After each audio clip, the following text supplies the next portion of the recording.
Saúdo a igreja com a paz do Senhor Jesus, amém? Vamos adorar ao Senhor nesta noite. Vamos bendizer o nome dEle, porque Ele é exaltado acima de todas as coisas, acima de tudo. Ele é o Rei das nossas vidas, aleluia.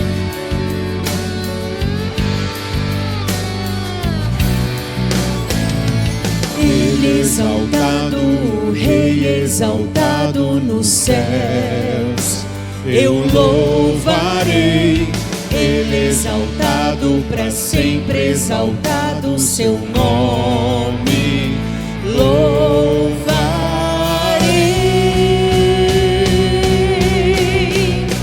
Ele é o Senhor, sua verdade vai sempre reinar. Terra e céus glorificam seu santo nome. Ele é exaltado, o Rei é exaltado no céu. Aleluia. Ele é exaltado, o Rei é exaltado nos céus. Eu louvarei, Ele exaltado, para sempre exaltado, seu nome louvarei.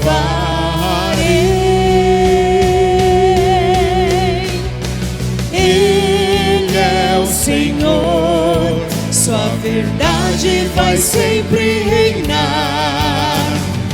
Terra e céus glorificam seu santo nome. Ele é exaltado, o Rei exaltado no céu. Ele é o Senhor, sua verdade vai sempre reinar. Terra e céus glorificam seu santo nome.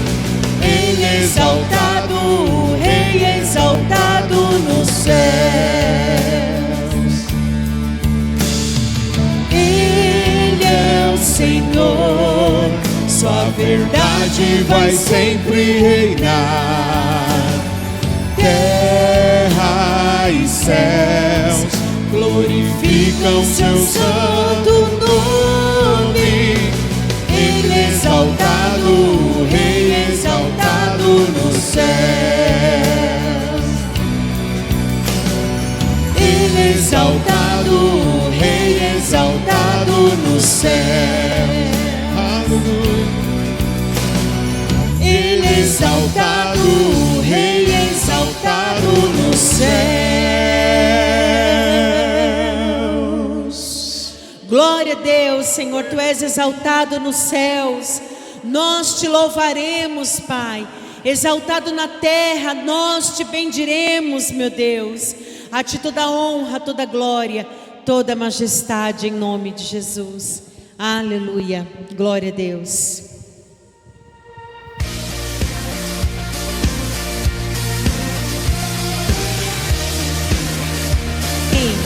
Com palmas, em nome de Jesus, aleluia.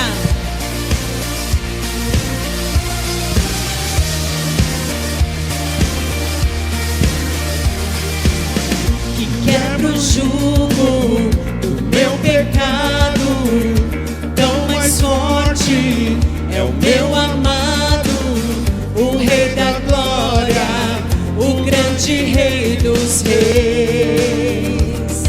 Que treme a terra, que treme a terra, com trovão santo, eu admiro, desejo tanto, o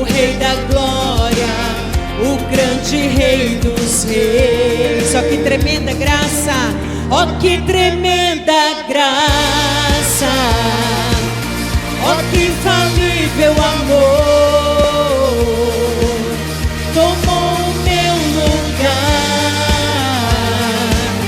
a minha cruz levou. Você deu sua vida, estou liberto enfim.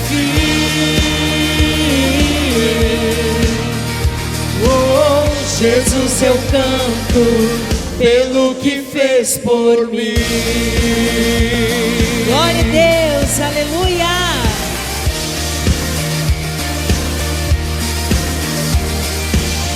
Que traz a ordem em meio ao caos, a dó do órfão, livrar do mal. O Rei da Glória, o Rei da Glória, governa o mundo com sua justiça. És como o sol, tua face brilha.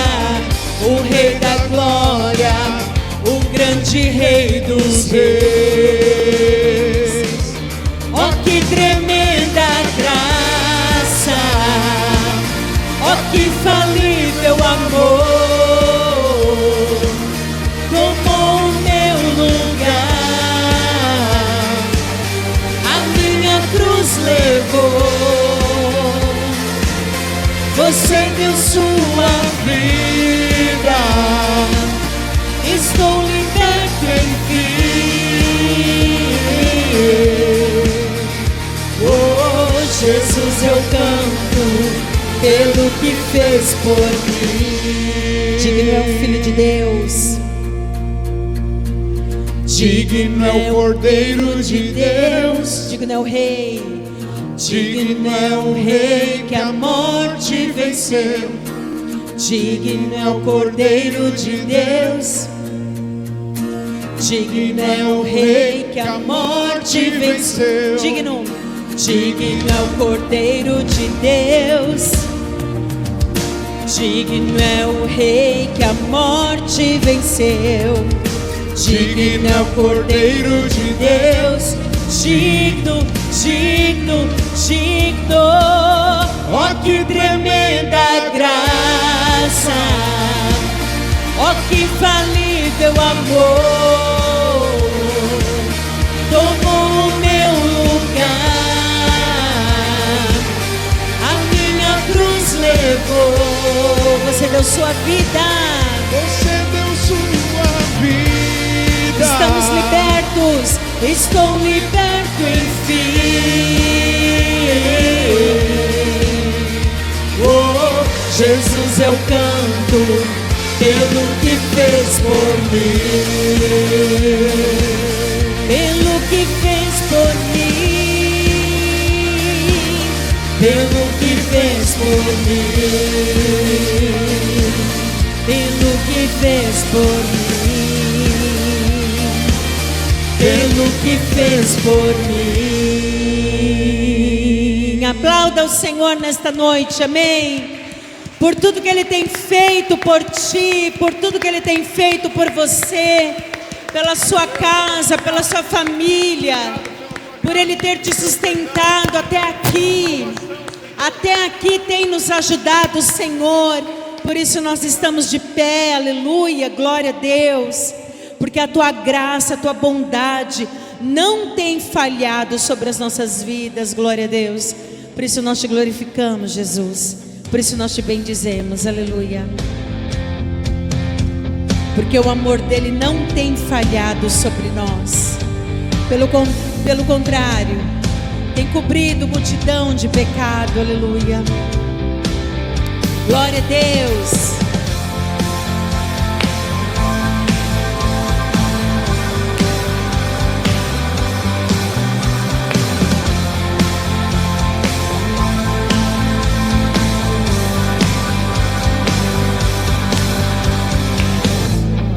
Nada vai me separar, mesmo se eu me abalar, teu amor não falha.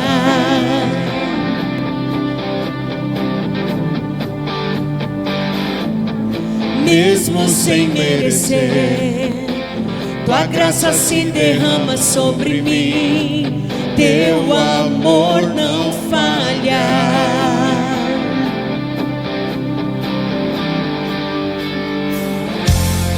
Tu és o mesmo para sempre, teu amor não muda. Se o choro dura uma noite, a alegria vem pela manhã. Se o mar se enfurecer, eu não tenho que temer, porque eu sei que me amas, teu amor não falha.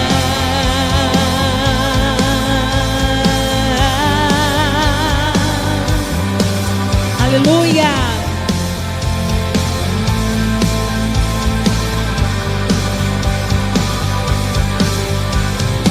Se o vento forte e profundo o mar, tua presença vem me amparar, teu amor não falha.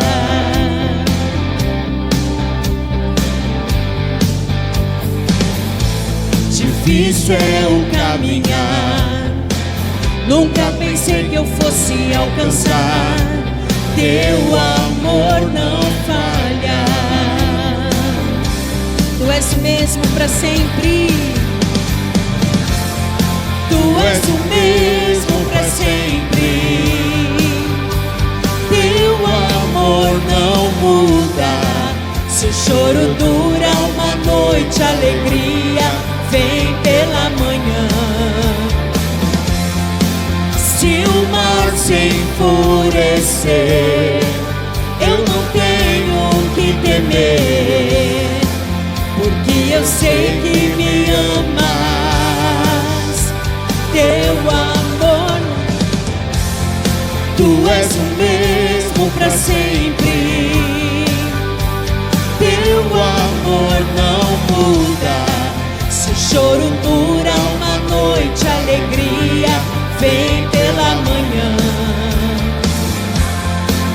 Se o mar se enfurecer, eu não tenho que temer, porque eu sei que me amas, teu amor não falha.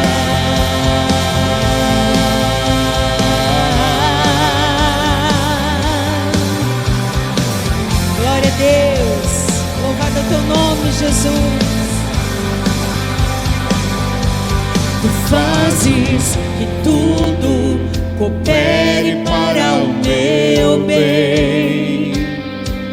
Tu fazes que tudo coopere para o meu bem. Tu fazes que tudo coopere para o meu bem. Tu fazes que tudo coopere para o meu bem. Tu fazes que tudo coopere para o meu bem. Tu fazes que tudo coopere para o meu bem. Tu és o mesmo para sempre, teu amor não muda. Se o choro dura uma noite, a alegria vem pela manhã. Se o mar se enfurecer, eu não tenho que temer, porque eu sei que me amas, teu amor não falha.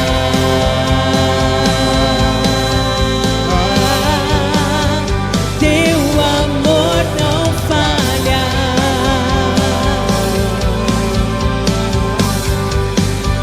Teu amor não falha. Glória a Deus, aleluia.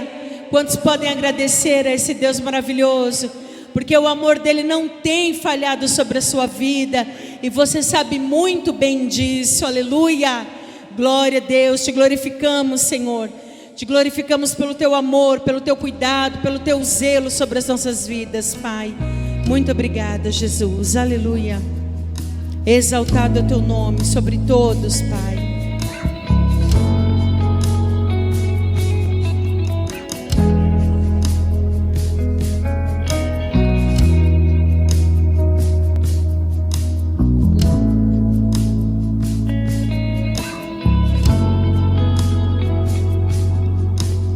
Deixa o mover do sobrenatural invadir esse lugar, invadir esse lugar. Deixa o ambiente do céu descer sobre nós, sobre nós. O céu se abre e a igreja se rende perante tua glória. O céu se abre e a igreja canta tua glória, tua glória, tua glória.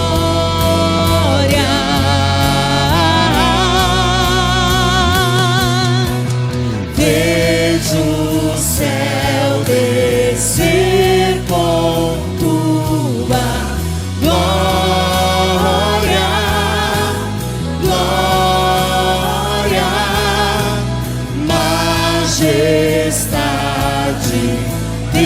declaramos santo, santo, santo.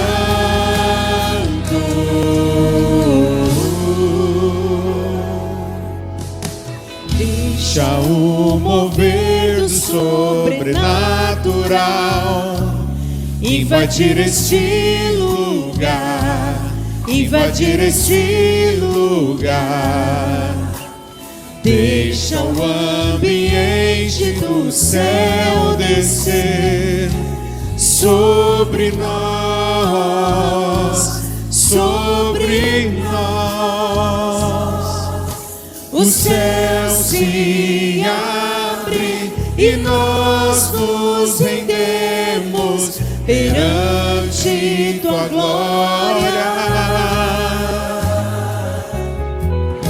O céu se abre e nós cantamos tua glória, tua glória, tua glória.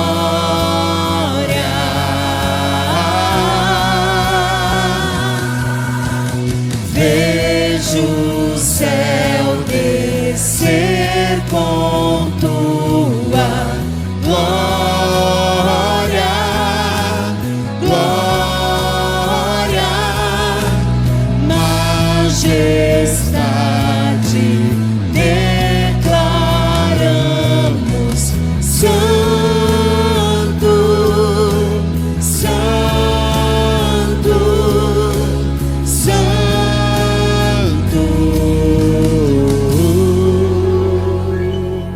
Vem agora sobre nós com tua glória, com tua glória. Vem agora sobre nós com tua glória, com tua glória. Vem agora sobre nós com tua glória, com tua glória. Vem agora sobre nós com tua glória, com tua glória. céu descer com tua glória, glória, majestade, declaramos Santo, Santo, Santo.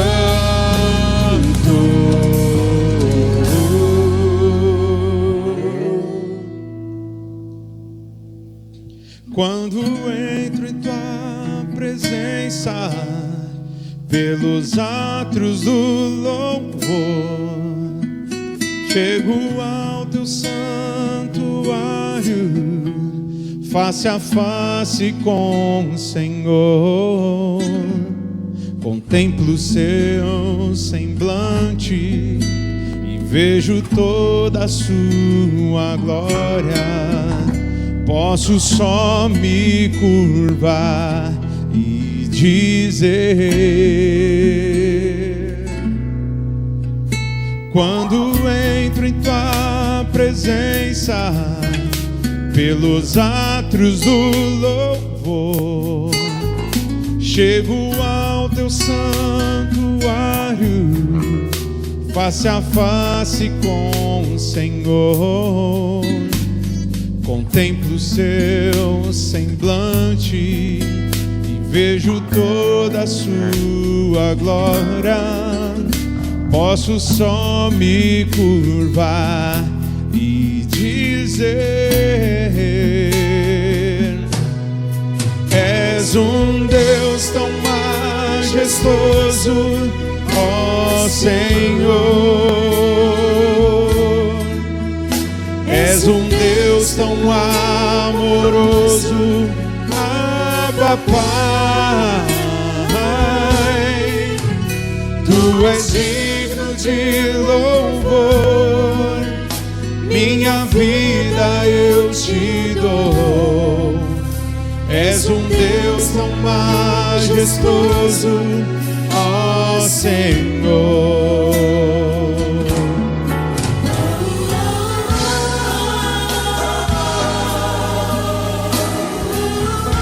Glória ao teu nome, Jesus.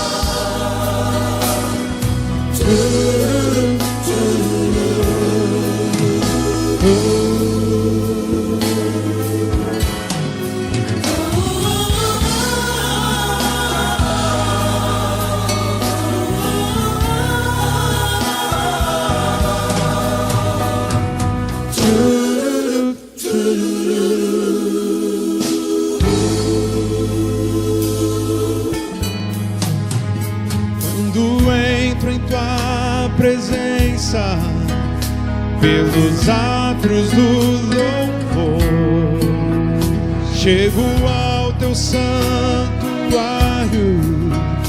face a face com o Senhor. Contemplo o seu semblante e vejo toda a sua glória. Posso só me curvar e dizer: és um Deus tão majestoso, ó Senhor. És um Deus tão amoroso, Abba Pai. Tu és digno de louvor, minha vida eu te dou. És um Deus tão majestoso, ó Senhor.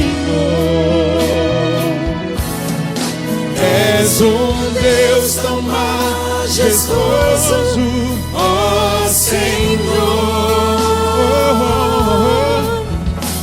És um Deus tão amoroso, Abba Pai.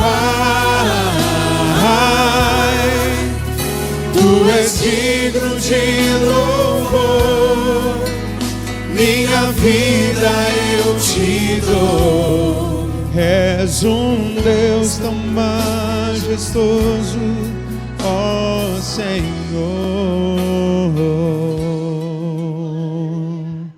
Paz do Senhor, igreja. Eita, que amém. Vou tentar mais uma vez. Paz do Senhor, igreja. Amém. Olha que coisa, não é mais bonito assim? Não fica melhor desse jeito? Então vamos começar a fazer sempre assim, de primeira. Amém? Como sempre, é um privilégio estar aqui, podendo falar da palavra de Deus. E a gente está chegando no final do ano, está encerrando um ano complicado, né? Um ano difícil que passamos, que por mais que a gente pense que às vezes está acabando, mas a minha família, né, recebeu uma notícia essa madrugada, um primo, né, casado com a minha prima, faleceu essa madrugada em decorrência do Covid. Então, por mais que a gente ache que as coisas estão, né, se normalizando, mas esse ano ainda tem que acabar logo, né, gente? Tem que acabar logo, a gente não vê a hora que acaba esse ano. Bom, mas eu pensando no final do ano e começo de ano, geralmente, algumas igrejas, elas têm a prática de, quando inicia o ano, começa a falar, vamos incentivar a ter a leitura da Bíblia. Vamos ler a Bíblia no ano inteiro, né? Eu vou incentivar você a começar o ano numa leitura, mas isso só não basta. Isso só não basta, porque a gente pode pegar a Bíblia e ler do começo ao fim, como se fosse qualquer outro livro, e não entender nada do que está se falando, não é verdade? A gente pode pegar, e muita gente fala, como é difícil entender o que a gente está lendo. Então, essa mensagem eu até pus o título de Como Interpretamos a Bíblia. Eu vou mostrar para vocês um pouquinho do que a gente entende de como devemos interpretar a Bíblia. E por curioso que pareça, essa pregação começou semana passada, enquanto eu estava num aniversário, e antes de sair de casa eu orei. Olha que coisa que a gente tem sempre falado isso, né? Tudo que a gente faz é culto. Quantos lembram? Eu já preguei até sobre isso. Quantos lembram disso? Eu falei, tudo que a gente faz é culto. E antes de sair de casa, eu orei e falei, Senhor, me leve naquele lugar e que tenha algum propósito, que não seja uma coisa à toa, aleatório, simplesmente vou lá festejar, comer, encher a pança. E me veio um texto na mente. E quando eu cheguei naquele aniversário, sentou uma outra pessoa do meu lado e a gente começou a conversar do cotidiano, né? Como é que você faz, o seu emprego, aquela coisinha básica. E de repente chegou um abençoado que está até aqui hoje, que é o irmão Antônio. Graças a Deus, hoje ele está aqui, ele vai até me ajudar, porque a gente já falou algumas coisas do que eu vou pregar aqui hoje. E eu não estava nem falando com ele, estava falando com outra pessoa. Ele entrou e de repente ele já veio já com uma pancada, já dando umas perguntas da Bíblia. E eu falei, rapaz, tudo que você está me perguntando foi justamente o texto que Deus me deu lá na minha casa. Olha que coisa. Então, coloca isso na sua cabeça, tudo que você faz é culto. Esteja preparado, porque as coisas acontecem assim. No aniversário, dentro de um restaurante, vem um abençoado e começa a me fazer umas perguntas malucas, doidas, e graças a Deus que Deus tinha dado a palavra dele estava aqui. Então, você consegue interpretar a Bíblia? Quantos aqui pode levantar a mão e falar, eu consigo interpretar a Bíblia? O irmão Nelson deu uma meio assim, né? O irmão Nelson fez. Todo mundo entende o que lê? Já teve algum texto da Bíblia que você leu e falou, não entendi nada? Releu e falou, não estou entendendo mais ainda? Já passaram por essa situação? Já, né? Muitos de nós, até eu passo, e a gente tem que começar a procurar, e graças a Deus que hoje a gente tem até, não só a Bíblia, mas a gente tem o Google, né? Então a gente dá um Google lá e muitas vezes, e isso também tem que ter um cuidado sério. Então, esse é um tema tão relevante que atualmente tem gerado algumas polêmicas sobre interpretação de Bíblia. A gente tem pelo menos 3 informações sobre interpretação de Bíblia. 3 informações. E a primeira, que gerou uma grande polêmica atualmente, é um pregador famoso que diz que a Bíblia está desatualizada e ela é insuficiente. A Bíblia está desatualizada e é insuficiente. É a primeira informação que a gente tem. Um segundo pregador famoso também, que já foi considerado um dos mais influentes do nosso país, ele disse que Jesus é a chave hermenêutica para interpretar a Bíblia. Eita, entenderam tudo? Jesus é a chave hermenêutica para interpretar a Bíblia. O que é hermenêutica, irmã Cida? Já ouviu falar nessa palavra, nesse palavrãozinho? Não, né? Hermenêutica, alguém já ouviu falar sobre, tirando essa mão, alguém já ouviu falar sobre o que é hermenêutica? E o David que eu expliquei para ele ontem. Alguém já ouviu falar hermenêutica? Hermenêutica é a ciência que existe para interpretar a Bíblia. É a ciência que estuda e interpreta a Bíblia. Então, ele fala que Jesus é a chave para eu poder interpretar a Bíblia. Eu consigo interpretar a Bíblia só através de Jesus. E a outra verdade, informação que a gente tem, é que nas grandes faculdades teológicas, os cursos, os grandes centros de ensino teológico ensinam que a Bíblia interpreta a própria Bíblia. A Bíblia interpreta a própria Bíblia. O que ele quer dizer? Quer dizer que tudo que eu preciso entender na Bíblia, eu vou encontrar na própria Bíblia. Então, se tem um texto que ficou difícil, eu tenho que procurar na própria Bíblia, porque ela vai me dar a resposta. Então, são essas 3 informações. Até aí, tudo bem? Primeira informação. Um pregador disse que a Bíblia está desatualizada e é insuficiente. O segundo falou que Jesus é a chave hermenêutica. A gente só consegue interpretar a Bíblia através de Jesus. E a terceira linha, que é a que eu mais gosto e a que, assim, que eu acho que é mais coerente, que faz mais sentido para mim, é essa, que a Bíblia interpreta a própria Bíblia. E a gente vai ver isso fortemente nesta noite, que vai ter muitos textos. Se prepare para ler a Bíblia, porque vai ter muitos textos hoje. Mas antes de eu começar a te mostrar esses exemplos, eu tenho que te mostrar um texto antes. Que esse texto, como eu falei com o Antônio naquele dia, é o texto que virou a chave na minha vida e começou a me mostrar e me dar entendimento de tudo aquilo que eu aprendi durante a minha vida inteira. Eu nasci num berço evangélico, hoje tenho 37 anos, então tudo aquilo que eu ouvi e aprendi desde pequeno, quando eu li esse texto e entendi esse texto, todas as outras coisas ficaram claras para mim. Houve assim, sabe, parece que tirou, como o texto vai dizer, parece que tirou um véu que estava cobrindo o meu rosto, parece que minha visão foi aberta, o meu entendimento abriu. E esse texto é lá em 2 Coríntios 3, a partir do versículo 6. Está aí no telão. Vamos lá? Ele nos capacitou para sermos ministros de uma nova aliança, não da letra, mas do Espírito, pois a letra mata, mas o Espírito vivifica.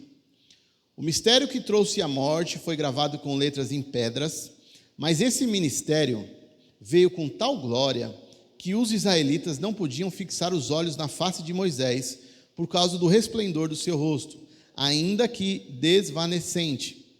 Não será o ministério do Espírito ainda muito mais glorioso? Se era glorioso o ministério que trouxe condenação, quanto mais glorioso será o ministério que produz justiça.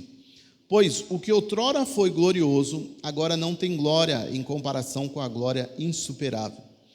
E se o que se estava desvanecendo se manifestou com glória, quanto maior será a glória do que permanece. Portanto, visto que temos tal esperança, mostramos muita confiança. Não somos como Moisés, que colocava um véu sobre a face, para que os israelitas não contemplassem o resplendor que se desvanecia. Na verdade, as mentes deles se fecharam, pois até hoje o mesmo véu permanece quando é lida a antiga aliança. Não foi retirado, porque é somente em Cristo que ele é removido. De fato, até o dia de hoje, quando Moisés é lido, um véu cobre os seus corações. Mas quando alguém se converte ao Senhor, o véu é retirado. Ora, o Senhor é o Espírito, e onde está o Espírito do Senhor, ali a liberdade. E todos nós que com a face descoberta contemplamos a glória do Senhor, segundo a sua imagem, estamos sendo transformados com glória cada vez maior, a qual vem do Senhor, que é o Espírito. Está vendo como a gente lê e entende tudo na hora? Acho que se eu perguntar aqui o que está dizendo esse texto, todo mundo vai falar de primeira, entendi tudo, não é isso? entendi tudo, não tem mais dúvida, pode parar de falar, vamos embora que a mensagem já foi dita. Eu te garanto que todos nós ficamos, não entendendo nada, além de ser um texto muito grande. Mas antes, vamos fechar os nossos olhos, curvar nossa cabeça. Senhor Deus, eu só te peço uma coisa nesta noite, Senhor, que o Senhor nos dê a Tua palavra, que o Senhor nos dê entendimento, que a Sua palavra seja ministrada aqui de forma clara, que o Teu Espírito possa ter liberdade para passear, para agir, para falar aos corações e para ir de encontro a cada necessidade, a cada situação aqui que cada um está enfrentando, para a honra e glória do Teu nome. Amém. Amém? Então vamos começar a primeiro entender esse texto, que é um texto muito bom e, como eu falei, mudou a minha vida, virou uma chave. Ele diz aí no versículo 6 que Ele nos capacitou para sermos ministros de uma nova aliança. Bom, tem uma nova aliança. Se tem uma nova aliança é porque existia uma velha. Então, Ele nos capacitou para sermos ministros de uma nova aliança. Não da letra, mas do Espírito, pois a letra mata, mas o Espírito vivifica. Quantos já ouviram esse texto? Quando você ouve esse texto, você pensa o quê? Quando você ouve esse texto, Esther, fala assim, cuidado, hein, a letra mata, está dizendo na Bíblia. Geralmente, a gente ouve numa situação assim, você está estudando demais, hein? Isso está fazendo mal para você. Cuidado, a letra mata. Eu ia falar uma situação, não sei se eu falo. Fala ou não fala? Falo. Você é fogo, Antônio. Ei, Antônio. Tem um irmão nosso aqui, o Samuel, que ele já foi acusado de estar cometendo o pecado da bibliolatria. Falou que ele estava idolatrando demais a Bíblia. E usaram esse versículo. Falaram, cuidado, a letra mata. Tá certo. Quando ele está falando não da letra, mas do Espírito, pois a letra mata, mas o Espírito vivifica, quer dizer que eu estou estudando demais, eu estou começando a idolatrar a Bíblia, cuidado, porque você pode estar indo por um caminho errado, um caminho, você não está dando lugar para o Espírito, o seu conhecimento passou acima do Espírito. Todos nós já ouvimos alguma interpretação dessa. Quantos já ouviram isso? Já ouviram isso, Cuidado, a letra mata, hein? Cuidado. Então está falando isso, pois a letra mata, mas o Espírito vivifica. Vamos usar aquele princípio que eu falei, o terceiro princípio, a Bíblia interpreta a própria Bíblia. Vamos entender. O ministério que trouxe a morte foi gravado com letras em pedras. O que foi gravado com letras em pedras? Os 10 mandamentos. Então ele está falando disso. Mas esse ministério veio com tal glória que os israelitas não podiam fixar os olhos na face de Moisés por causa do resplendor do seu rosto, ainda que desvanecente. Ô, palavrinha difícil. Não será o ministério do Espírito ainda muito mais glorioso? Se era glorioso o ministério que trouxe condenação, quanto mais glorioso será o ministério que produz justiça? Pois o que outrora foi glorioso, agora não tem glória, em comparação com a glória insuperável. Ele está falando aqui do quê? Da antiga aliança. Ele está falando de Moisés, quando desce ali do monte, com os 10 mandamentos. Então, ele está falando aqui, o rosto dele, as pessoas não conseguiam fixar os olhos na face de Moisés. Não era possível fixar, porque ele desceu com uma glória tão grande daquele monte, que as pessoas não conseguiam fixar os olhos neles. Então ele está falando disso, vamos entender o contexto. Então ele está falando, se era o ministério do Espírito, não será ainda o ministério do Espírito ainda muito mais glorioso? Está falando, existia uma glória enorme, uma glória grande que as pessoas não conseguiam fixar os olhos. Mas ele está falando, existe uma nova aliança, que é a aliança agora do Espírito, que está sendo muito mais glorioso. É uma pergunta, será que não é muito mais glorioso? A gente vai ver que é. Se era glorioso o ministério que trouxe condenação, por quê? Para que foi estipulado os 10 mandamentos? Mostrar o pecado, era lei. Para que existe uma lei hoje no nosso país?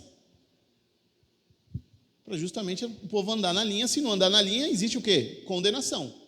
Transgredir uma lei, tem uma condenação, não é isso? Estou errado? Estou falando besteira? Não, né? Quanto mais glorioso será o ministério que produz justiça, pois o que outrora foi glorioso, agora não tem. Olha o que o texto está dizendo, não sou eu que estou dizendo, não. Pois o que outrora foi glorioso, agora não tem em comparação com a glória insuperável. E se o que estava se desvanecendo se manifestou com glória, quanto maior será a glória do que permanece. Vamos entender do que ele está falando. Portanto, visto que temos tal esperança, mostramos muita confiança. Olha, agora começa a virar a chave, eu espero que vire a chave que nem virou para mim. Não somos como Moisés, que colocava um véu sobre a face, para que os israelitas não contemplassem o resplendor que se desvanecia. Então ele desce daquele monte com uma glória enorme que as pessoas não conseguiam fixar os olhos, e ele teve que pôr um véu para tentar dar uma minimizada para as pessoas conseguirem olhar para a cara dele. É isso que está falando, porque aquela glória era enorme, era imensa. Então, não somos como Moisés, que colocava um véu sobre a face para que os israelitas não contemplassem o resplendor. Na verdade, e aí começa tudo, as mentes deles se fecharam, pois até hoje o mesmo véu permanece quando é lida a antiga. Olha o que ele está falando. Até hoje, a mente vai ser fechada quando a gente lê a antiga aliança. Sou eu que estou falando isso? Ou é o texto? É o texto. Até hoje, quando Moisés é lido, o véu permanece na nossa mente e faz com que a gente não tenha entendimento. Não foi retirado, porque é somente quem consegue retirar esse véu? Em Cristo é removido o véu. E aí eu abro um parênteses, que não está aqui nem no meu esboço, mas fez eu lembrar, que foi uma das coisas que a gente falou naquela noite. A gente tem Antigo e Novo Testamento, ok? Quando inicia o Novo Testamento?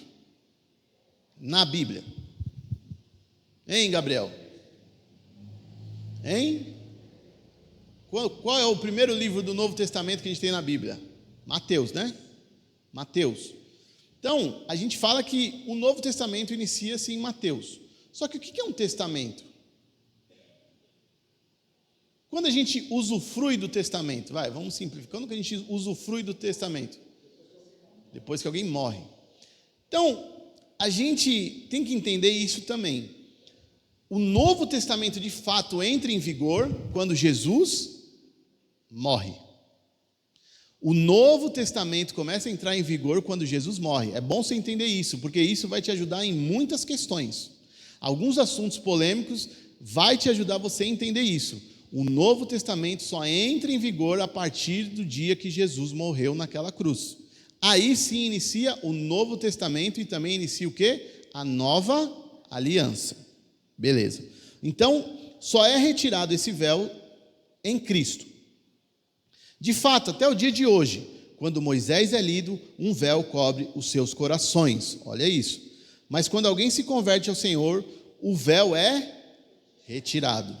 Ora, olha outro texto que a gente ouve muito.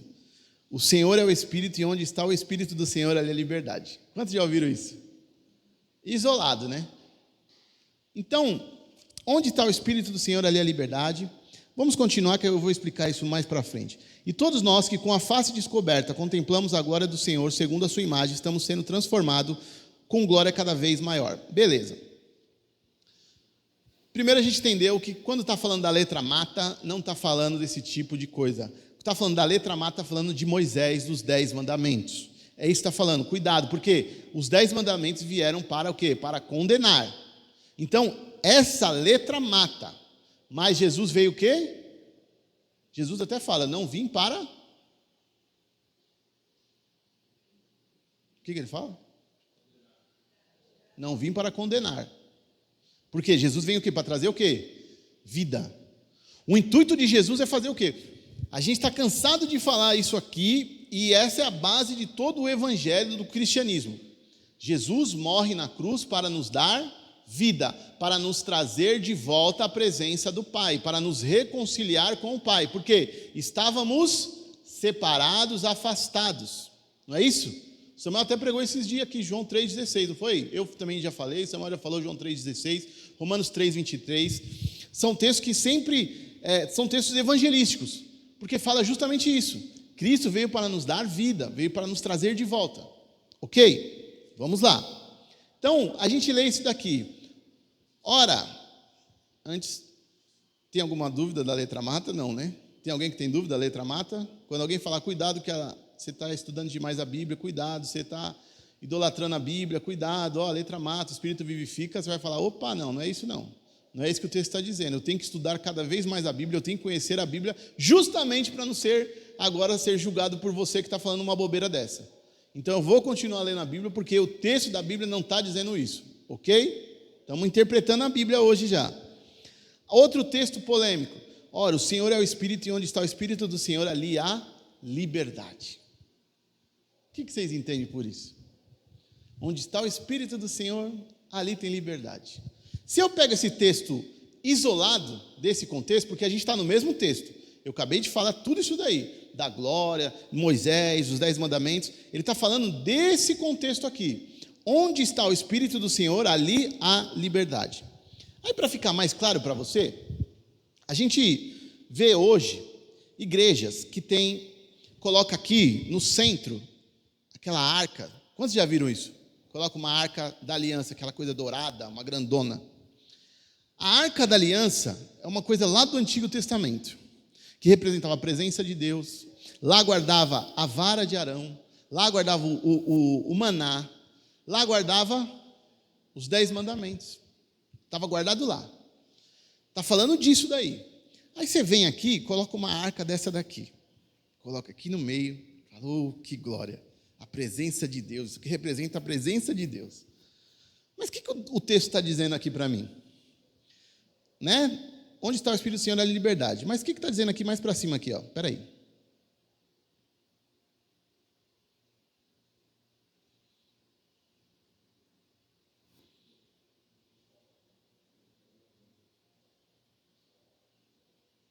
Na verdade, as mentes deles se fecharam, pois até hoje o mesmo véu permanece quando é lida a antiga aliança. Aí eu ponho uma arca aqui. Está dizendo aqui também, de fato, até o dia de hoje, quando Moisés é lido, um véu cobre o seu coração. E eu ponho uma arca. Aí vai ter liberdade do Senhor? Que liberdade está tendo do Senhor aqui? Se eu estou voltando, colocando de novo aquilo lá. Está vendo como o negócio é sério? Como é importante a gente saber interpretar a Bíblia? Porque o texto está sendo claro aqui.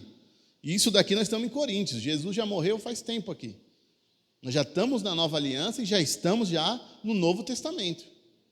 E aí eu coloco uma arca da aliança dentro da igreja. Está tendo liberdade? Aí vamos lá para o 17. Onde está o Espírito do Senhor, ali a liberdade. Está tendo liberdade? O Espírito do Senhor está num lugar desse? Está numa situação dessa? Porque se eu estou colocando de volta aquilo lá que já foi, que está falando aqui, isso acabou. Isso está ultrapassado. Isso está ultrapassado, está desatualizado isso daí. Está errado. Outra situação que já aconteceu comigo. Uma vez, eu sempre fui do Ministério do Louvor, eu, a Joyce, Samuel, meu irmão, e a gente ia, às vezes tocava em algumas igrejas, a gente foi tocar numa igreja, e eu estou todo bonitão lá, né? Aí tinha um púlpito, né? Vou até encenar aqui, tem um púlpito.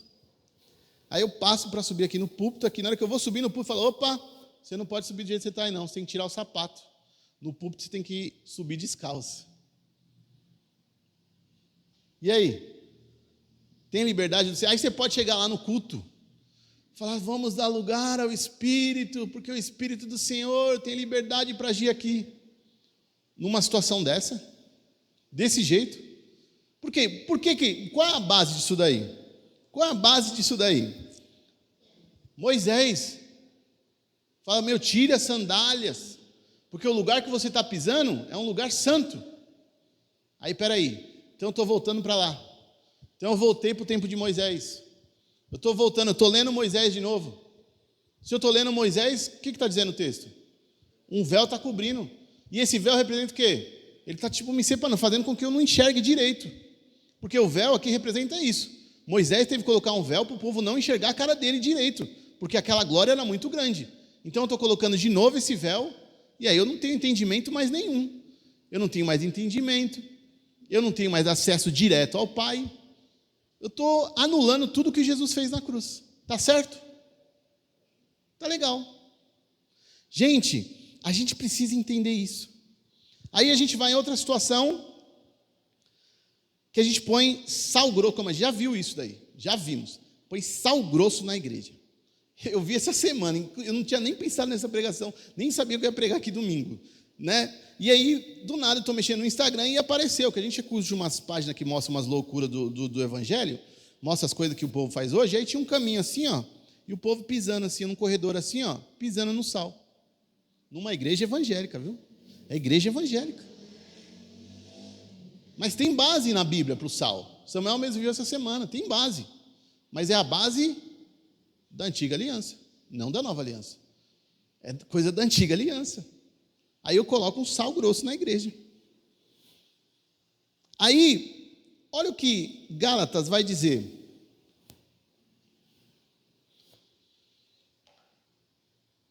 Gálatas 4,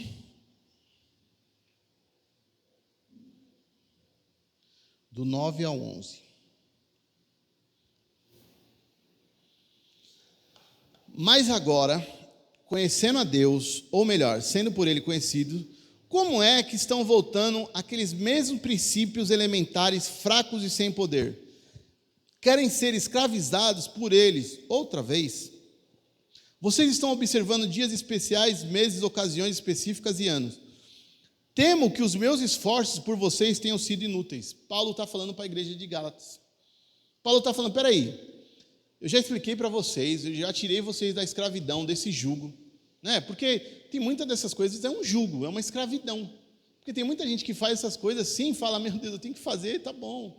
Eu vou fazer porque, né, o pastor está falando, a pastora está falando, o apóstolo, o bispo, sei lá quem, está falando, então eu vou obedecer. Mas é um jugo, é uma coisa pesada, não é uma coisa que tem liberdade do Espírito. Então ele está falando, mas agora que vocês conhecem a Deus, estão sendo conhecidos por Ele, como é que vocês querem voltar àqueles princípios antigos? Aquelas coisas fracas e sem poder que já não existe mais, que já não tem mais poder nenhum, que não tem mais nada com isso. Como é que vocês estão querendo ser escravizados por isso outra vez? Olha o que Paulo está dizendo. Por que vocês estão querendo ser escravizados? Vocês ficam aí observando os dias especiais, meses, ocasiões específicas e anos. É a mesma coisa a gente entrar aqui, e isso é uma coisa que também a gente começou a mudar, dessa questão da liberdade no Espírito, no Senhor. Que a gente não tem gente que pisava, né? O Samuel até lembrou de umas situações, que gente que pisava na igreja, e às vezes até tirava o calçado, ou entrava daquele jeito na igreja, e falava, aqui é a casa de Deus, meu Deus, e aqui na igreja todo mundo é santinho, e saiu lá fora, vixe, é um Deus nos acuda. Isso é a pura religiosidade, isso é coisa que não agrada a Deus. A gente fica preocupado, ai meu Deus, é o dia, é o lugar. Meu Deus, ele rasgou o véu. Deus nos libertou disso daí, desse tipo de escravidão. E a gente às vezes quer voltar para esse tipo de escravidão. A gente quer voltar, como a gente conheceu o caso de pessoas, meu Deus, uma vez eu visitei a casa de um irmão, rapaz, o que aquele cara tinha de patuá, de mandinga, de tudo aqui, de macumba gospel? Porque tem a macumba gospel também, pensa que não tem não, tem macumba gospel também. Rapaz, o cara tinha de tudo que você imaginar, é óleo daqui, não sei daqui, é amuleto, é lenço. Que evangelho é esse que nós estamos vivendo? Que coisa é essa? Sendo que o texto está sendo claro, está sendo muito claro isso daí. Então, para a gente começar a estudar alguns textos, eu queria que vocês entendessem de fato esse texto de Coríntios, que fala da antiga e da nova aliança. Então ele nos capacitou para sermos ministros de uma nova aliança, não da letra, mas do Espírito, pois a letra mata. Cuidado, hein? A letra mata? Que letra que vai matar? A antiga aliança. Somos chamados para viver uma nova aliança, uma nova aliança. E a partir daí, tendo esse panorama, agora sim, a gente está habilitado para começar a interpretar direito e corretamente os textos da Bíblia. E eu vou pôr aqui alguns exemplos, os mais conhecidos que vocês já ouviram em pregações, em sermões, em pessoas que falam alguns textos. O primeiro é lá em Mateus 6, 33.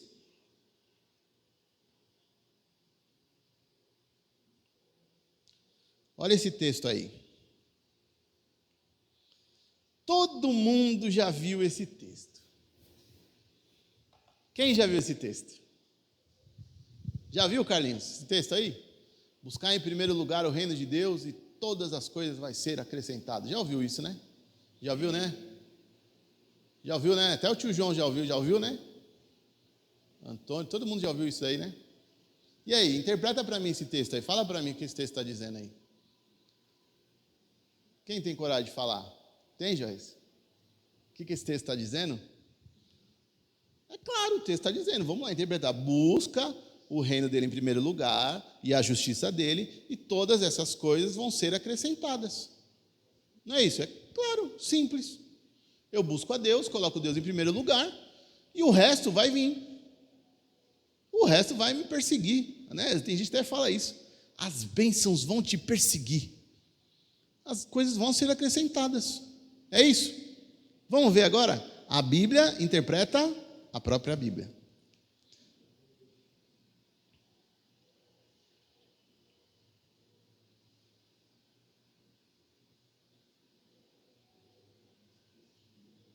Textinho bom esse daqui. Ninguém pode servir a dois senhores, pois odiará um e amará outro, ou se dedicará a um e desprezará outro. Você não pode servir a Deus e ao dinheiro. Olha do que ele já está falando. Você não pode servir a Deus e ao dinheiro. No mesmo texto. E as pessoas usam isso nas correntes aí de prosperidade. Portanto, eu lhes digo, não se preocupem com as suas próprias vidas, quanto ao que comer ou beber, nem com seus próprios corpos, quanto ao que vestir. Não é a vida mais importante do que a comida, e o corpo mais importante do que a roupa? Observem as aves do céu, não semeiam nem colhem, nem armazenam em celeiros, contudo o Pai Celestial as alimenta. Não tem vocês muito mais valor do que elas? Quem de vocês, por mais que se preocupe, pode acrescentar uma hora que seja a sua vida? Por que vocês se preocupam com roupas? Vejam como crescem os lírios do campo, eles não trabalham nem tecem. Contudo, eu lhes digo que nem Salomão, em todo o seu esplendor, vestiu-se como um deles. Se Deus veste assim a erva do campo, que hoje existe e amanhã é lançada ao fogo, não vestirá muito mais a vocês, homens de pequena fé? Portanto, não se preocupem dizendo que vamos comer, ou que vamos beber, ou que vamos vestir, pois os pagãos é que correm atrás dessas coisas, mas o Pai Celestial sabe que vocês precisam dela. Busquem, olha como o texto ficou melhor agora, né? Agora sim. Busquem em primeiro lugar o reino de Deus e todas essas coisas. Que coisas? Comer, beber e vestir. Essas coisas vão ser acrescentadas. Ele não está prometendo mais nada. E tem gente aí falando, buscar em primeiro lugar o reino de Deus e todas as... Eles não falam nem essas coisas, né? Eles falam todas as coisas vão ser acrescentadas. Tudo. Você buscou em primeiro lugar o reino de Deus, a BMW vem. Não é não, Antônio? Estou esperando a minha até hoje. Acho que eu não estou buscando direito, deve ser isso. Acho que eu não estou colocando Deus em primeiro lugar, por isso que não veio ainda, eu acho que é isso. Busca e a sua casona, a sua mansão vai vir. Busca e você vai ser um empresário milionário. É isso que está dizendo o texto? Não é isso não. Não é isso que o texto está dizendo. Viu como a Bíblia interpreta a própria Bíblia? Aí vem um pregador aqui, lê esse texto, todo mundo fala que bênção, que maravilha. Ele leu, está escrito na Bíblia. Está escrito que é para buscar em primeiro lugar no reino de Deus e todas as coisas vai ser acrescentada. Ah, legal, ele leu. Aí você chegou em casa, porque existiam os crentes bereanos. Quem já ouviu falar sobre os crentes bereanos? Crente bereano é o seguinte, eu estou pregando aqui, eu estou lendo esse texto, aí ele começa a folhear os outros textos. Aí ele começa, peraí, vamos ver o que está dizendo ali em cima. Ah, peraí, está falando que o que a gente vai comer, beber e vestir, isso não é para se preocupar, porque isso vai ser acrescentado. Opa, pode parar a pregação, que você está errado. Isso é um crente bereano. É o cara que entende, que estuda a Bíblia. Outro texto bom, textinho bom, hoje é só textinho bom. Fala até igual aqui, o povo daqui, textinho bom, não é nem bom, é bom. 4,13. Olha um textinho que é maravilhoso, que é, nossa, isso daqui, tudo posso naquele que me fortalece. Eita textão, tudo posso naquele que me fortalece. E aí? Fala, Joyce. Tudo a gente pode? A gente pode tudo. Meu amigo, você pode tudo naquele que te fortalece. Você é filho do rei, você é filho do dono do ouro e da prata, você pode tudo. Ele vai te dar tudo porque você tudo pode. Ah, tudo posso? Vamos voltar. Sei o que é passar necessidade, sei o que é ter fartura. Aprendi o segredo de viver contente em toda e qualquer situação, seja bem alimentado, seja com fome, tendo muito ou passando necessidade. Eita, aí depois ele fala, tudo posso naquele que me fortalece. Eu posso muito bem viver na fartura, mas eu também posso viver na miséria, viver na necessidade, passando necessidade. Eu posso muito bem viver com a pança cheia, mas eu posso também viver com a pança vazia. Tudo posso naquele que me fortalece. Eu posso muita coisa, com certeza, sim, você pode. Dentro desse contexto aqui. Dentro desse contexto aqui, você vai poder tudo. Viu como a Bíblia interpreta a própria Bíblia? A Bíblia interpreta a própria Bíblia. O problema é que a gente não lê a Bíblia. Não quer ler a Bíblia. Outro textinho bom mesmo. Que esse texto todo mundo conhece. Eu te garanto que tem todo mundo. Não tem um aqui que não conhece. 1 Coríntios 11, 27. Olha o que está dizendo aí. Vocês já ouviram muito isso daí. Portanto, todo aquele que comer o pão ou beber o cálice do Senhor indignamente será culpado de pecar contra o corpo e o sangue do Senhor. Examine-se, pois, o homem a si mesmo, então coma o pão e beba o cálice. Quantos já ouviram isso aqui em culto de ceia? Aí eu faço uma pergunta para você. Quantos, depois do pastor ler esse texto, deixou de tomar ceia? Não é? Quantos de nós? Eu já deixei. Depois de ouvir uma pregação, o pastor falar sobre isso daqui. Meu Deus, eu vou comer e tomar o cálice do Senhor indignamente, eu vou ser culpado de pecar. E estou me examinando e eu examinei, depois de me examinar, eu sei que hoje eu não posso tomar a ceia. Mas vamos ver o que a Bíblia diz? Olha o que o texto está dizendo. Olha o que o texto está dizendo. Quando vocês se reúnem, olha bem, não é para comer a ceia do Senhor, porque cada um come sua própria ceia sem esperar pelos outros. Assim, enquanto um fica com fome, outro se embriaga. Será que vocês não têm casa onde comer e beber? Ou desprezam a igreja de Deus e humilham os que nada têm? Que lhes direi? Eu os elogiarei por isso? Certamente que não. Pois recebi do Senhor que também lhes entreguei que o Senhor Jesus à noite foi traído, e tendo dado graça, tal, beleza. É só para a gente entender esse contexto. Quando ele fala tomar indignamente, tem um contexto. O contexto está falando do povo que ia lá, porque assim, hoje a gente tem essa ceia aqui, que a gente pega um pãozinho lá, tal, põe um cálice e tal. Eles não, eles faziam uma ceia mesmo. Era aquela coisa, aquela fartura, como a gente fez aqui no culto de ação de graça. Aquela fartura. Aí imagina aquele culto de ação de graça. Aí a gente viu muitas pessoas aqui. E aí você vê uma família bem pobre, bem humilde. Que você vê que às vezes nunca comeu aquilo que você ia comer aqui, e você está cansado até de comer. E você vem na frente e enche o prato. Ou às vezes tem igreja que faz até uma mesa especial para o pastor e tira as melhores coisas. Aí pega a Coca-Cola, aí tinha Dolly, não, Dolly aqui não existe, aqui é Poti, né? Tem Poti, tem não sei o quê. Aí a Coca-Cola separa para o pastor. Vamos separar a Coca-Cola para o pastor. Vamos fazer isso aqui. É isso que ele está falando. É disso que ele está falando. Tinha gente que estava indo lá para comer demais, para encher a pança, para sair de lá, às vezes até embriagado, bêbado. É disso que ele está falando. Enquanto uns estão saindo embriagado, bêbado e cheio, passando mal, tem gente que está saindo daqui com fome e com sede. Aí depois ele fala isso daí, ó. Examina você mesmo. Vê se você não está sendo egoísta. Vê como está sendo a sua vida. Vê se você não está sendo, porque assim, também tem um outro erro. É o cara que chega aqui e fala assim, hoje eu estou digno de tomar isso daqui. Hoje eu estou, minha vida está legal. Semana foi boa, não pequei. Hoje eu estou perfeito para tomar ceia. Rapaz, pode sair daqui. Esse é o cara que não pode tomar ceia.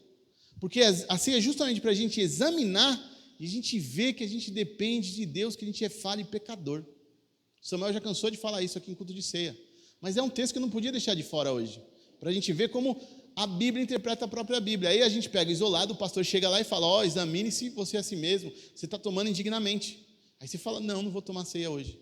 Sendo que às vezes o próprio pastor que está falando isso, está indignado. Esse sim está tomando indignamente. Porque às vezes está explorando. Às vezes está passando por cima dos irmãos. Não está pensando no irmão. Está querendo o melhor para ele. Está vendo como o negócio é complicado? Outro texto bom. E aí eu quero já entrar em algumas coisas que sempre acontece, e algumas igrejas, né, gostam de condenar esse tipo de situação, e é um assunto delicado, mas eu não poderia deixar de falar. É esse aí, ó. O que está dizendo? Não se embriaguem com que leva. Outras versões vai falar onde há contenda, né? Já ouviram falar isso? Não se embriaguem com vinho onde há contenda, mas deixem-se encher pelo Espírito, mas encham-se do Espírito. Quantos já ouviram esse texto? Em que situação você ouviu esse texto? Geralmente a gente usa esse texto quando... Não aumenta, não vai dar microfone, eu sei. Geralmente a gente usa esse texto quando a gente vai falar sobre bebida. Quando a gente vai falar sobre bebida, a gente fala, vai condenar alguém, a gente fala o quê? Você não pode beber, crente não bebe, porque está dizendo lá na Bíblia que a gente não pode se embriagar com vinho, onde há contenda, mas a gente tem que se encher do Espírito Santo de Deus. Quantos já ouviram isso? Muitos de nós já ouvimos isso. Mas o que esse texto está dizendo? Existem duas situações que a gente tem que tratar sobre isso. Vamos até falar primeiro de uma situação. A primeira situação, fora da Bíblia, é que a gente tem que conhecer o nosso corpo. Por quê? Tem pessoas que já nascem propícias ao vício. Tem pessoas que, ao experimentar um copo de vinho ou de cerveja, vai virar um alcoólatra. Ok? Ok. Resolvi isso daí. O texto que as pessoas usam como base está falando o quê? Para a gente não se embriagar, por quê? Porque gera o quê? Contenda. É o que o texto está dizendo, só estou fazendo uma interpretação de texto. Não se embriaguem com vinho, porque gera o quê? Contenda. Aqui está falando, leva a libertinagem, também, mas pode gerar contenda. Então, o texto está falando isso, não está falando assim, é proibido beber, está dizendo isso? Está dizendo, crente não bebe. Não está dizendo isso. Mas está falando, é bom a gente se encher do Espírito. Não se embriagar. Não dar lugar muito a isso. Mas não está falando, é proibido. Aí, o que é mais fácil para um pastor ou para um pai falar para um filho? Ou um pastor falar para as suas ovelhas? Falar, você tem que se examinar, você tem que ver, você tem que saber qual é a sua situação, como está o seu corpo, se você tem propensão para ser um alcoólatra. Ou chegar e falar assim, é proibido beber. É mais fácil falar, é proibido beber. Não é? Corta o mal pela raiz. Só que é o certo? Não, não é o que está dizendo. A gente não tem base para falar isso. É proibido beber. A gente não tem essa base. Mas a gente tem o quê? E vários textos que falam que os alcoólatras não herdarão o reino dos céus. Tem texto que fala isso, que os alcoólatras não vão herdar o reino do céu. Mas por quê? Porque aquilo ali já virou um vício. Agora, uma pessoa que toma ali, né, ainda mais numa cidade dessa aqui, um cara que toma ali a sua cervejinha, que tem o seu controle, que toma ali a sua cervejinha, que não passa dos limites, eu chego para o cara e falo, ixi, eu vi o irmão lá bebendo, eu vi o irmão lá tomando, ixi, já era, está fora da igreja, vai pegar banco. Quantos já pegaram? É verdade, quantos que já pegaram banco por causa disso, que uma pessoa viu ele bebendo, foi na casa, foi no churrasco, vai no churrasco lá e vê o irmão bebendo, aí depois, acabou. O texto não está dizendo isso, a gente tem que aprender a interpretar bem a Bíblia. Não é isso que o texto está dizendo. Outra coisa, que aí é muito mais séria do que tudo isso, e as pessoas não falam sobre isso. Gálatas 5, 19. Tem que achar a versão que está falando isso. Achei. Gálatas 5,19 diz assim: ora, as obras da carne são conhecidas e são, olha bem, olha a lista que ele vai dar: prostituição, impureza, lascívia, idolatria, feitiçaria, inimizades, porfias, ciúmes, iras, discórdia, dissensões, facções, invejas, bebedices, glutonarias e coisas semelhantes a essa respeito, das quais eu vos declaro, como já outrora vos preveni, que não herdarão o reino do céu os que tais coisas praticam. Você viu a lista que ele disse? E tem uma dessas coisas aqui, está aqui no 21. Glutonaria.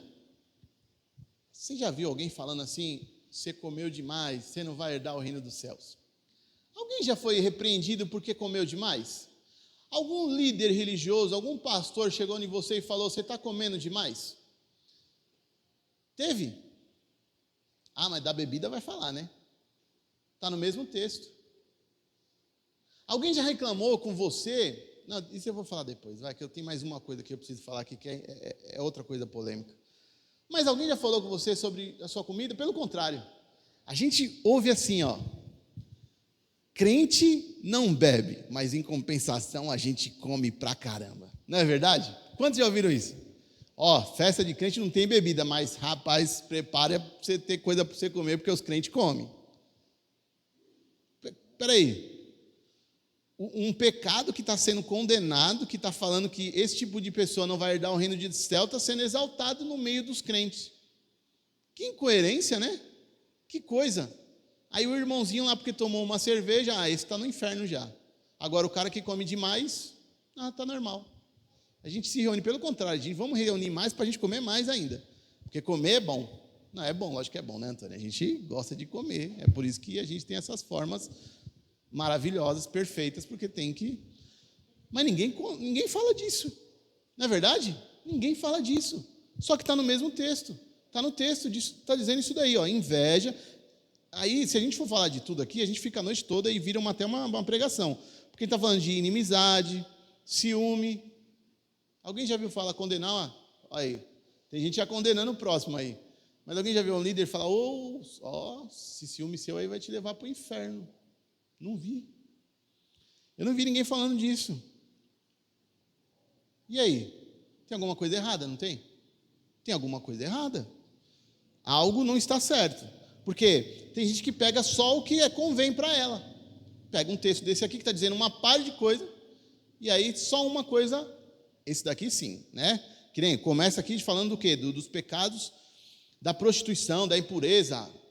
Eu, com 37 anos de igreja, a única vez que eu vi crente indo para o branco foi porque houve pecado sexual. Ou teve traição, ou teve fornicação. Aí eu já vi gente pegar banco. Agora, gente pegar banco porque comeu demais, porque teve ciúme, eu nunca vi. Só que está no mesmo texto, Está no mesmo texto. As obras da carne são conhecidas. São o quê? Prostituição, impureza, lascívia, idolatria, bebedice. Aí outra coisa que não tem na Bíblia e que todo mundo julga que é pecado. O que é? Você fala assim, não tem um texto que vai falar sobre isso. Mas quando você ouve, fala assim, eu tenho isso. Aí você fala, isso é pecado. O que é? Alguém chuta a dizer?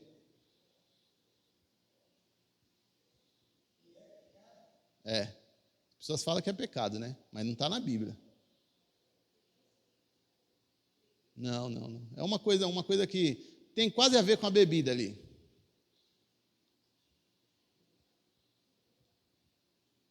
A língua? Também, isso daí também. Não, mas não é a língua não. É algo que vai na língua. Cigarro, né? Cigarro, as pessoas falam assim, é pecado. Mas me mostra um texto na Bíblia que está falando que é pecado. Eu já até sei os textos que alguém vai dizer. E eu vou usar ele. Por que cigarro é pecado? Por quê? Fala para mim. Faz mal para o corpo. Beleza, mas na Bíblia, por quê? Tem algum texto que está falando assim? Qual o texto que as pessoas usam? Quando você, irmã Carmen, pessoal antigo aí, quando vai dar o discipulado, a pessoa fala, eu quero me libertar, tal, ou você não pode fumar. Por quê? O seu corpo Não é verdade? A gente usa esse texto.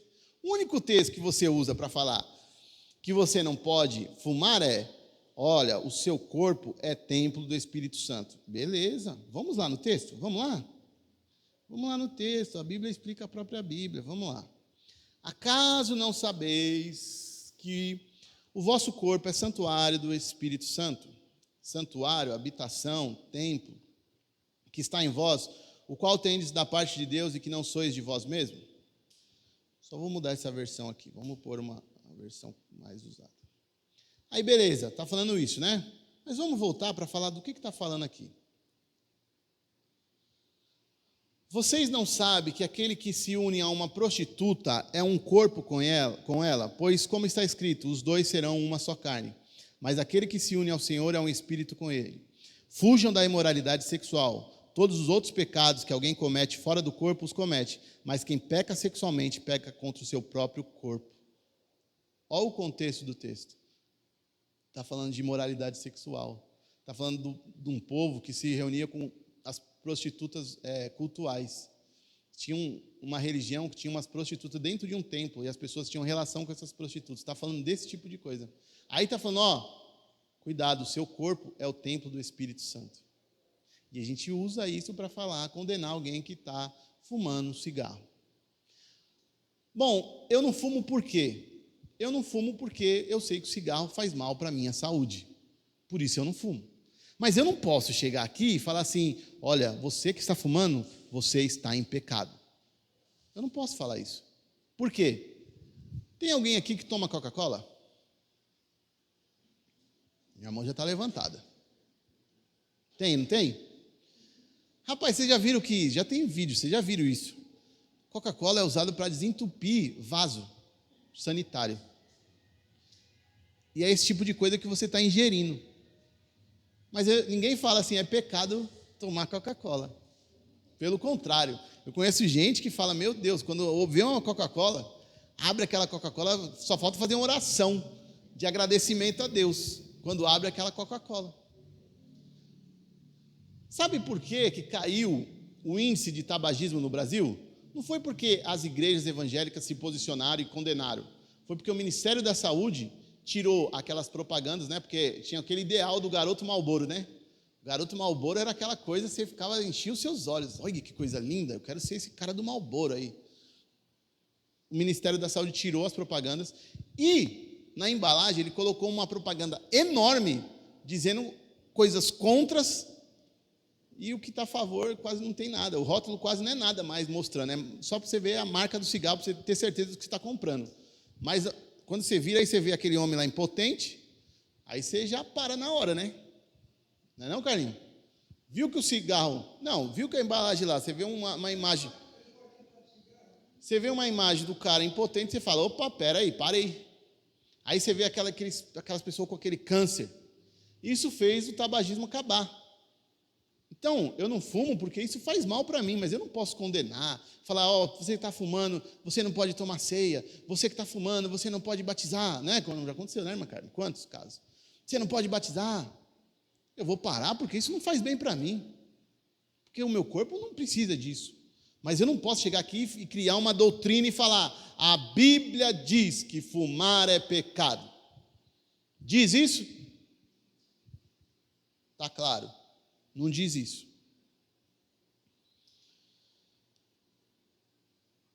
E quando a gente vê lá em Coríntios, 1 Coríntios 6, que é esse texto aqui, congelou? Vamos ver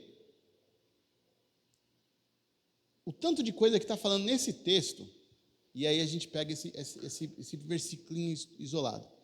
Se algum de vocês, olha quanta coisa que está sendo ensinado aqui. Se algum de vocês tem queixa contra outro irmão, como ousa apresentar a causa para ser julgada pelos ímpios, em vez de levá-la aos santos? Olha a primeira coisa que está falando. Você está entendendo o que está falando aqui? Se algum de vocês tem queixa contra outro irmão, como ousa ir lá na justiça, levar isso lá para a justiça, para ser julgado? Sendo que a gente pode resolver isso aqui entre nós. É o mesmo texto. Vocês não sabem que os santos hão de julgar o mundo? Se vocês hão de julgar o mundo, acaso não são capazes de julgar as causas de menor importância? Vocês não sabem que haveremos de julgar os anjos, quanto mais as coisas dessa vida? Portanto, se vocês têm questões relativas à coisa dessa vida, designem para juízos que são da igreja, mesmo que sejam os menos importantes. Digo isso para envergonhá-los, acaso não há entre vocês alguém suficiente sábio para julgar uma causa entre irmãos? Mas, ao invés disso, um irmão vai ao tribunal contra outro irmão, e isso diante dos descrentes. O fato de haver litígio entre vocês já significa uma completa derrota. Olha o que ele está falando. O fato de haver aí entre vocês litígios, discussões, inimizades, já é uma derrota. Vocês já perderam tudo. Por que não... Olha, esse a irmã Carmen gosta, né? Por que não preferem sofrer a injustiça? Sabe aquilo que você fala? Isso não é justo. Não é justo isso. Eu estou no meu direito. Eu estou na minha razão. Está dizendo aqui, por que você não prefere sofrer a injustiça? Por que você não prefere sofrer o prejuízo? Por que você não prefere sofrer o prejuízo? Está no mesmo texto, mas daí a gente pega e condena o irmão do cigarro. E a gente está agindo, muito pior do que o cara do cigarro. Muito pior. Porque a gente não aceita isso daqui de jeito nenhum.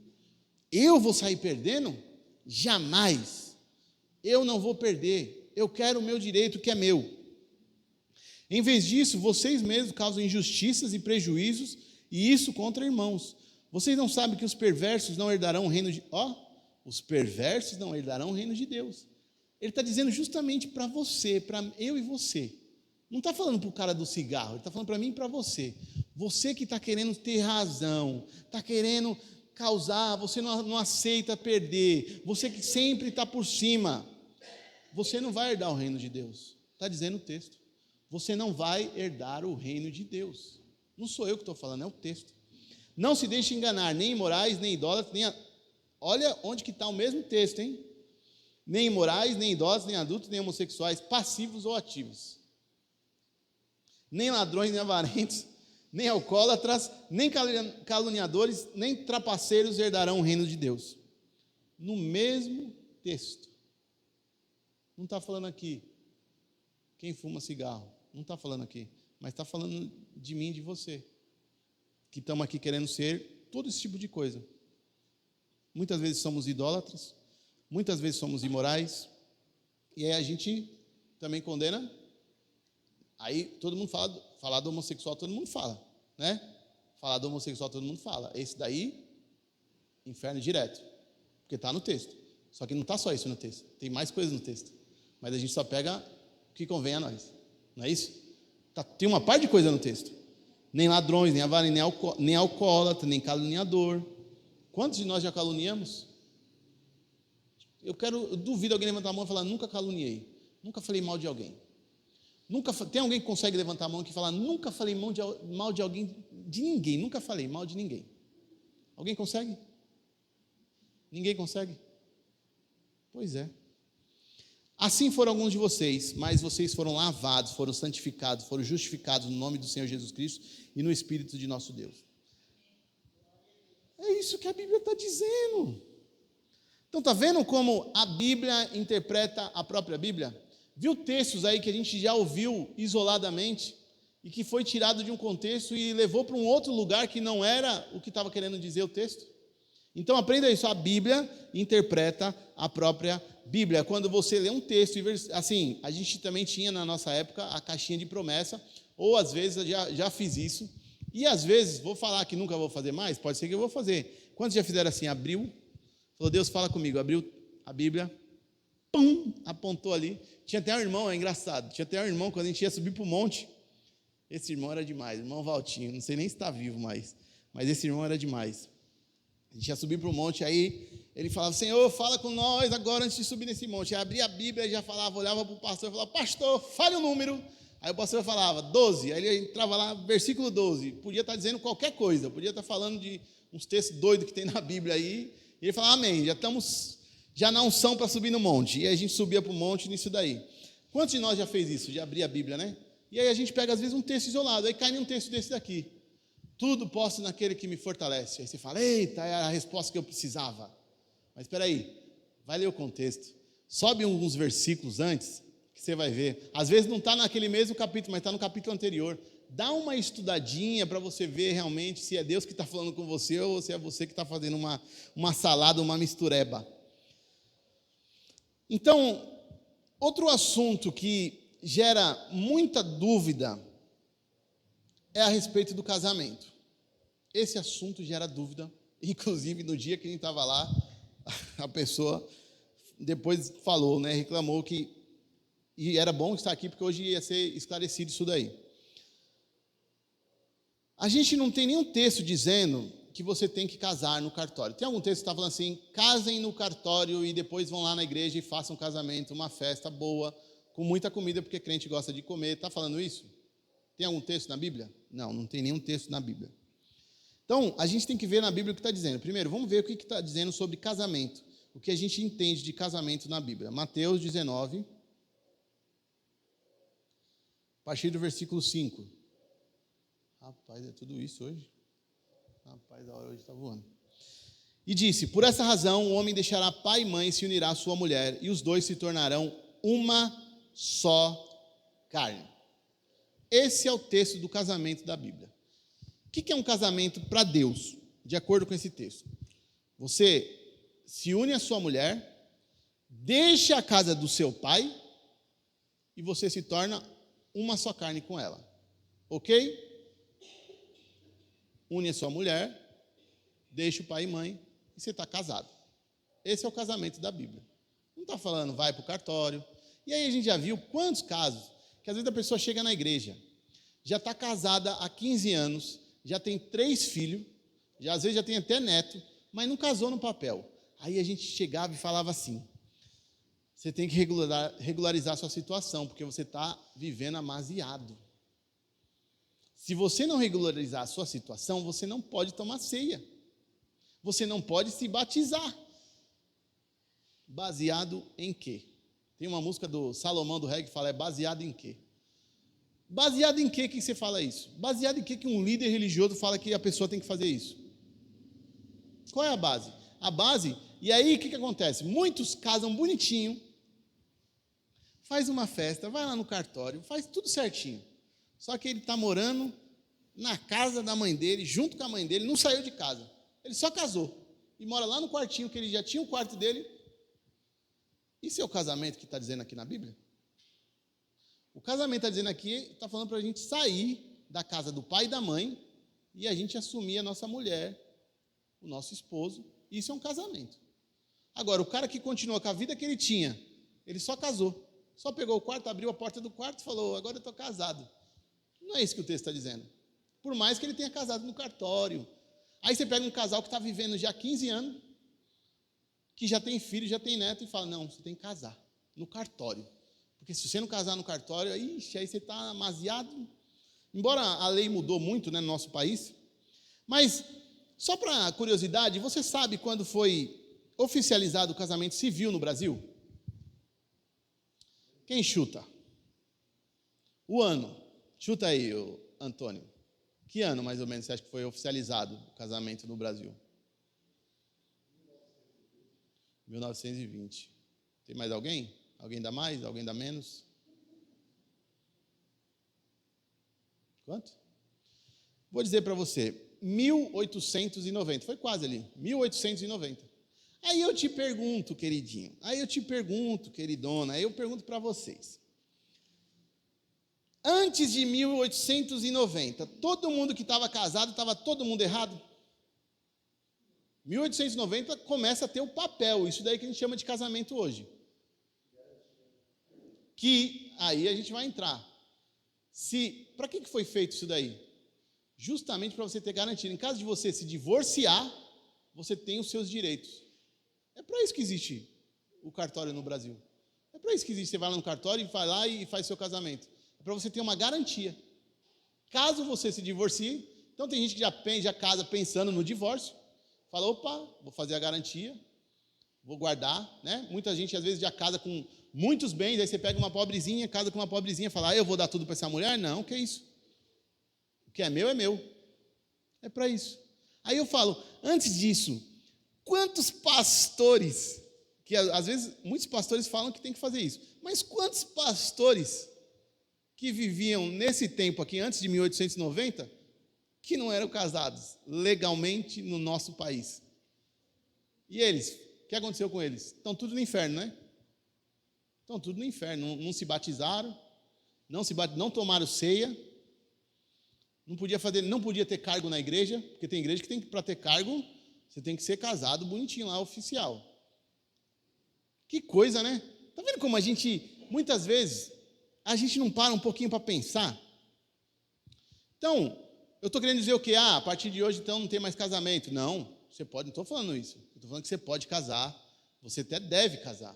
É bom você fazer direitinho, fazer uma festa, me convidar também, pode me convidar, né? Os jovens que logo, logo vão casar, logo mais. Então, você pode fazer o casamento no civil e no religioso.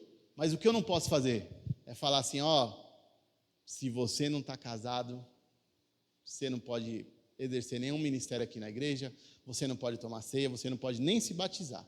Enquanto você não regularizar a sua situação, eu não posso falar isso, porque a Bíblia não me permite falar isso. A Bíblia até fala, a gente tem que dar a César o que é de César, e dar a Deus o que é de Deus. Mas eu não posso fazer isso. Então, para a gente avançar, que a hora avançou demais, partindo do princípio da antiga e da nova aliança, a gente tem essas três informações. A Bíblia está desatualizada, que a gente começou, Jesus, a chave hermenêutica, e a Bíblia interpreta a própria Bíblia. Então, essas três coisas, por mais que pareçam loucura, pode ter sentido. Quando?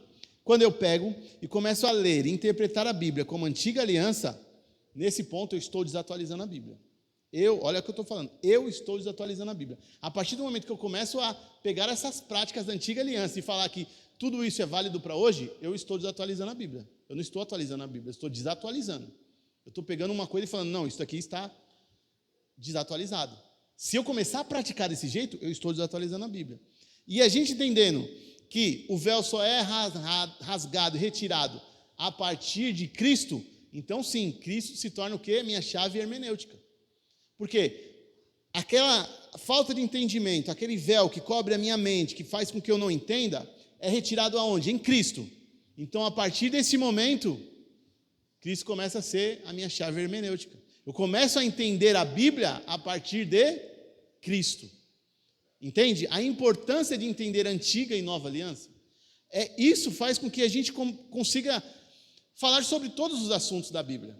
Todas aquelas polêmicas, como a gente tratou hoje. Olha quanta coisa que a gente falou hoje. E ficou claro, eu acho. Espero que todo mundo tenha entendido, que tenha ficado claro o que a Bíblia diz a respeito desses assuntos. Então, quando a gente começa a viver na nova aliança, Jesus, ele é a nossa chave hermenêutica. E com isso o que acontece? A gente começa a viver na liberdade de fato do Senhor. A partir deste momento, nós começamos a viver na liberdade do Senhor. Porque o que diz lá em João 8,32, um versículo que eu decorei desde pequeno, que eu lembro quando a gente começou a igreja lá em São Paulo, há muito tempo atrás, num salãozinho, na Manuel Cardoso, lembra? Tinha uma placa que dizia isso daí. E conhecerão a verdade vos libertará. Isso marcou. Era uma placa lá na igreja, acho que eu tinha o quê? Devia ter 10 anos.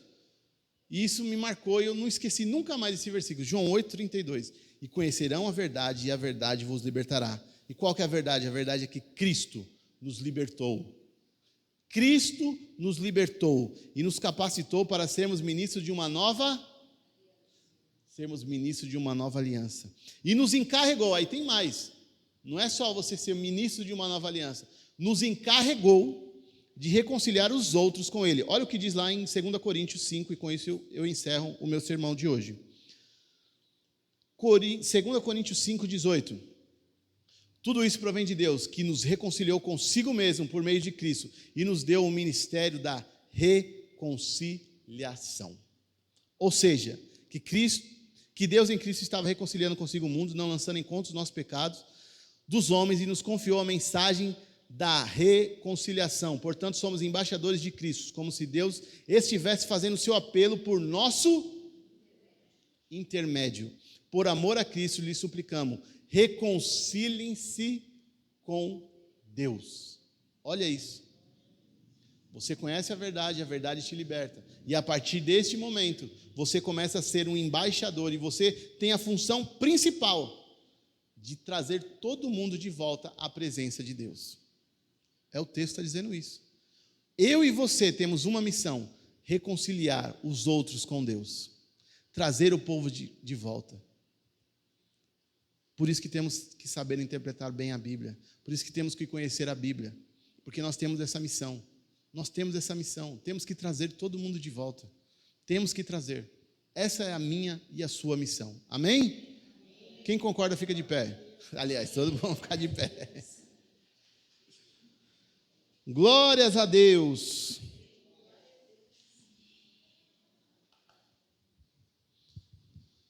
Senhor Jesus, Pai, obrigado, porque a sua mensagem foi transmitida, entendemos a importância de vivermos na nova aliança de fato. Entendemos qual é a nossa missão, qual é o nosso papel. Obrigado, Senhor Jesus amado, porque o véu foi rasgado, o véu foi retirado e não queremos mais voltar a ser escravos, Pai amado, dessas coisas. Não queremos mais. Queremos realmente que o Teu Espírito tenha liberdade para agir. E por isso, Senhor Jesus amado, nós damos lugar. E, Senhor amado, nós estamos aqui prontos e disponíveis a Ti, para que o Senhor nos use, para que o Senhor realmente nos leve a trazer todos de volta à Tua presença, todos de volta, Senhor Jesus amado, até a Ti. Em nome do Senhor Jesus, Pai amado, nos capacita realmente para sermos ministros dessa nova aliança. Nos capacita, Senhor Jesus amado, nos dê ousadia, nos dê, Pai amado, sabedoria e entendimento na Tua palavra cada dia mais, que possamos ter um compromisso, Pai amado, de ler e meditar na Tua palavra de dia e de noite, para a honra e glória do Teu santo nome, Senhor Jesus amado. Nós Te pedimos realmente, Senhor Jesus, nos capacite, renove a cada um, Senhor Jesus amado, traga realmente, Senhor amado, ânimo, traga, Senhor Jesus amado, renovo a todos aqueles que precisam, Senhor Jesus amado, porque essa é a Tua vontade é nos usar, a Tua vontade é nos usar aqui, Pai amado, nesta cidade, neste bairro, aonde quer que for, Senhor Jesus amado, que o Senhor nos use poderosamente, em nome do Senhor Jesus, amém, amém. Então, ao despedir, nós dizemos, Pai amado, que o Teu grande amor, a graça incomparável do nosso Senhor Jesus Cristo, as consolações do Espírito sejam com todos, desde hoje e para sempre, em nome de Jesus. Amém.